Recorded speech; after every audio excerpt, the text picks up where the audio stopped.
Everyone. In this video, I want to talk about automation. Automation is something that we're getting into here at SitUp Software. You can see some of that in some of the other videos on our YouTube channel, where we're showing some of the new things that Cortex 2.0 and beyond will do. Um, and there'll be more videos coming out on that very, very soon. We're getting close to releasing Cortex 2.0, and there's no better time like than the present to talk about automation. So in this video, I wanted to dive into why automation is important, and specifically why some of the reasons that people give for why automation is important is maybe not the best way to justify it or the best way to think about it. Um, so let's get right into it. So right off the bat, let's talk about the time savings myth. Lots of people say that, oh, if we automate X, Y, and Z, we will save an incredible amount of time. And I'm going to come right out and say, I think that's a myth. I think that's a lie. Most of the time, you're going to automate things, and you're going to spend a lot more time automating the process, the task, whatever, than it would take to actually run it once, maybe twice, maybe three times, maybe 10 times. But theoretically, there's a payoff in at scale, right? If it's a process that you're running multiple times, maybe multiple times a day, multiple times a week, you're very quickly going to hit that break-even point where spending a week or two automating it will absolutely pay dividends, even after a month or 2 months or something like that. If that's the case, then absolutely there is a time savings to be had. But you should also keep in mind that typically when you're thinking about the scope of automating a process, you're thinking about the happy path. And the world is messy. You're going to run into exceptional cases. If you don't think through those, all of that time savings that you hoped to achieve by automating a process goes right out the window because, some large percentage, 40%, 50% of the time, you end up having to have some manual intervention in automating the process.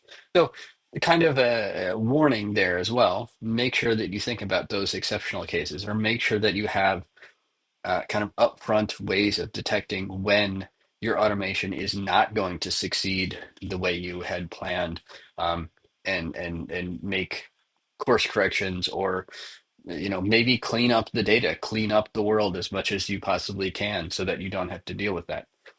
But with that in mind, with that out of the way, let's talk about some of the things that I really do feel are positive aspects of automation, even if you can't find a way to actually save time by implementing the automation. And some of these, yes, there will be a time savings indirectly because you won't be spending time doing some other activity that isn't directly related to automating the task or doing the task. Um, but we'll get into that as we talk about that.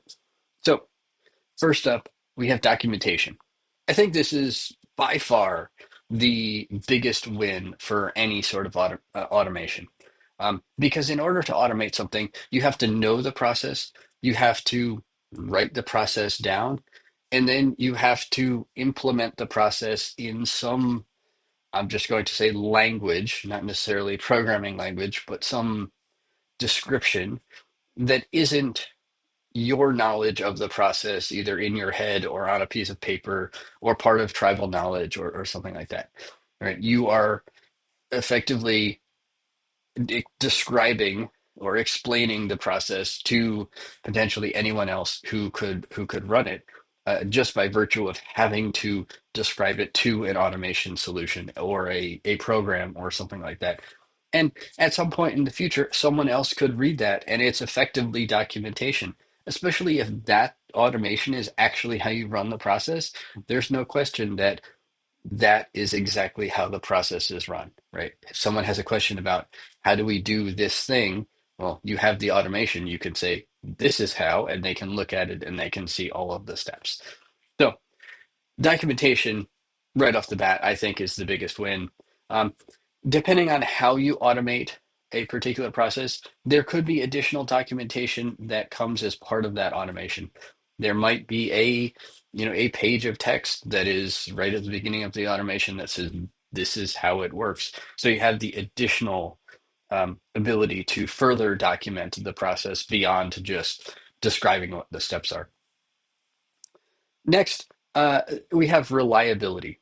And the way I'm defining reliability is that the process does what it says it does. This is kind of an offshoot of the way automation works. If you're going to use computers to automate something, computers are always going to do the exact same thing, or at least what you told it to do. And if you're using the same inputs and the same world, you will get the same result, right? Your automation should be deterministic, right? Obviously, with AI and stuff like that, maybe there is some non-determinism thrown in there, but as long as you limit that to areas where non-determinism is okay, your process is always going to do the same thing that you defined it to do every single time. Along those lines, you also have auditability, which probably isn't a word, but the ability to audit the steps that occurred, when they occurred, why they occurred, who caused them to be kicked off, those sorts of things. And that can kind of contribute to the reliability. So if, let's say, something does go wrong, you can go look at the audit trail, you can look at the audit report and see exactly where something fell over and potentially even why it fell over. What part of the input was bad, what part of the expected environment was wrong, what assumption was incorrect, and those sorts of things. Next up is what I'm calling availability. There are a couple different aspects to this. Um, Obviously, one aspect is kind of what we discussed with documentation, right? It's available for people to be able to see and understand and consume and ask questions about, interrogate that sort of thing. By automating a process, you also literally make it available to other people, right? So other people can see it, other people can understand it, other people could maybe even contribute to it or add to it, and other people could even run it potentially, right? It no longer it kind of creates this collaborative world where it's not just a process that I've defined, it's not just a process that I've documented or described or written a wiki page about, maybe even unique to our department, whatever that means. It kind of it puts it out into the, you know, I want to say public, obviously not necessarily public, right? If we're talking business processes, you're not going to make that literally public, but at least it brings it out into the world for other people to be able to see, use, consume, contribute to, as necessary and as it makes sense in your business context. Uh, Next, we have repeatability, and we've kind of touched on some aspects of this. Right, obviously, reliability, that it does what it says it does, that sort of thing.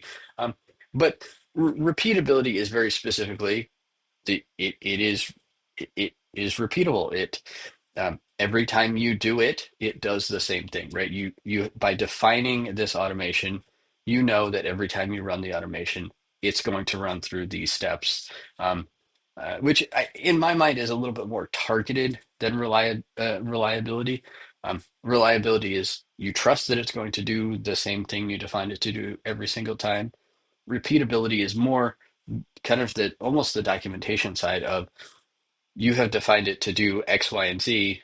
Well, guess what? It's going to do X, Y, and Z, right? You know that every single time this process runs, it is going to run those steps, right? The alternative to that is if you didn't automate it, your process may not be repeatable. You may miss steps, depending on if it's documented or not.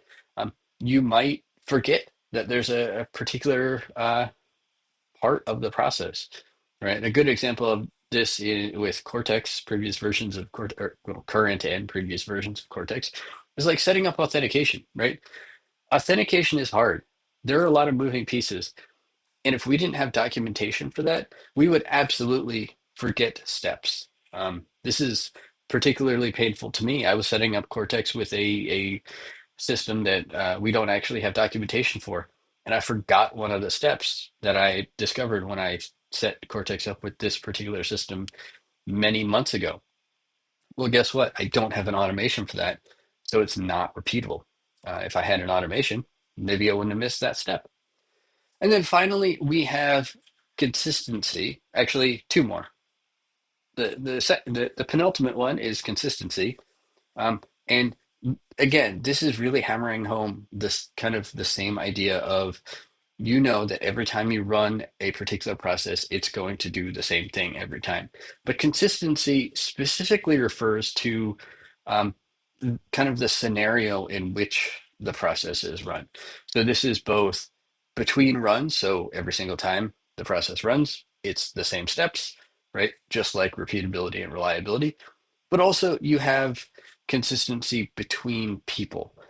And realistically, I think this is one of the aspects of automation that a lot of people forget about. We always think of a process and automating it and the wins that we get from either not having that process manually on our plate or having it documented or that sort of thing. Um, but every person does a manual process differently. Always, every single time, even if you have it documented, even if you have a specific checklist that people go through, we're human. We are going to do things differently from person to person. It is just going to happen. With an automated process, you know that it's going to occur the same way every single time because basically it's not a human doing it anymore. It is the system, and the system is always the system. And then finally, the last aspect of automation that I think people overlook is timing. And this is something that it's not necessarily inherent to automation. It's more something that automation enables you to do. Um, it can potentially remove the manual trigger from a process. So it doesn't have to be, let's say in the case of IT, someone logs a ticket and that automatically creates a process. It could be system is down, monitoring system fires an alert, and an automation happens to potentially remedy it, completely auto heal it or something like that. It could be based on an email, a process kicks off. Um, Small plug for our email monitoring solution. Um, it could be when a text message comes in. It could be uh, a webhook comes in. It could be polling a system. And when a particular record shows up, kick off the automation. It could be entirely not manually triggered, completely automatically triggered. So automatic automation. I actually had trouble coming up with a term for this because I wanted to call it automation, but we're talking about automation. So it's how do you make the automation happen automatically? Well, there are lots of different timings, lots of different triggers. You could have it happen out of schedule. Right? Again, not inherent to automation, but it's something that automation enables. You can't do any of that if you just have a manual process. So that's my list of big wins for automation and why you should absolutely invest in automation. And it has nothing to do with time savings. There are, yes, maybe you will save some time or someone's time or some time at some point in the future. But even before you hit that break-even point, there are so many other aspects of automation that are huge wins, huge cost savings, huge, I mean, potentially even time savings because you're not dealing with, the knowledge gaps or the timing gaps or something like that. If you have other thoughts, go ahead and leave a comment down below. Um, and I also want to invite all of you to our Cortex users group, where we're going to start talking about more of this type of stuff, both automation in general, automation philosophically, and how we're adding automation to Cortex mail monitoring and some of the other future versions of Cortex that we're building. Um, you can join that conversation Tuesdays, every Tuesday at 10 a.m. Pacific time. There will be a link somewhere down below.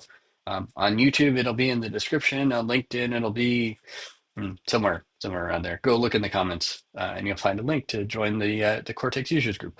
We talk about this for an hour every Tuesday at 10 a.m. Pacific time. Um, you can talk about Cortex, how you're using Cortex, how you're using automation in general, things you want to see in Cortex. It's really an unstructured, there's no agenda. It is designed to be a conversation between folks who use Cortex with other folks who use Cortex. The only reason we're there is to facilitate the conversation and open the forum to all of you. So thank you for watching, and let me know your thoughts down in the comments below.